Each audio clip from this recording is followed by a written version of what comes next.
कहानी भाई चाय बेचे वाला के जी कुर्सी के चक्कर में नाच देले साता के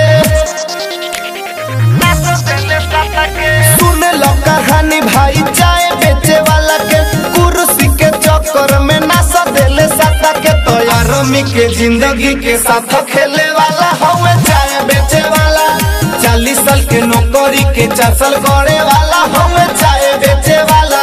नया नया नियम से नाश करे वाला हवे चाय बेचे वाला।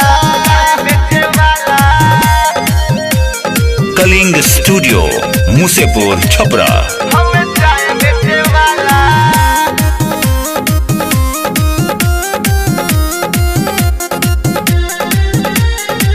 पहले कोरोना के कोइले बहाना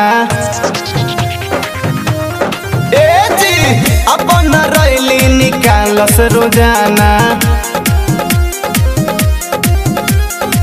पहले कोरोना के कोइले बहाना अपन रैली निकालस रोजाना तो आली जाली भाषण से मोह लेवे वाला हवे चाय बेचे वाला आर्मी के जिंदगी के साथ खेले वाला हवे चाय बेचे वाला नया नया नियम से नाच देवे वाला हवे चाय बेचे वाला।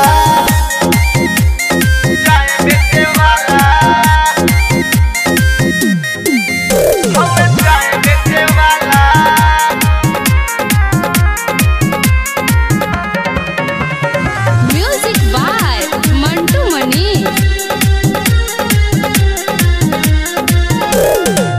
अभी बहुत बात इन करे कहानी ए जी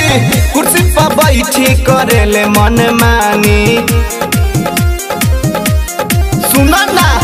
अभी बहुत बात इन करे कहानी कुर्सी पर बैठी करेले मन मानी तो जय राम जखमी के साथ ना सोहाला होई चाय बेचे वाला आर्मी के जिंदगी के साथ खेले वाला हवे चाय बेचे वाला 40 साल के नौकरी के 4 साल करे वाला।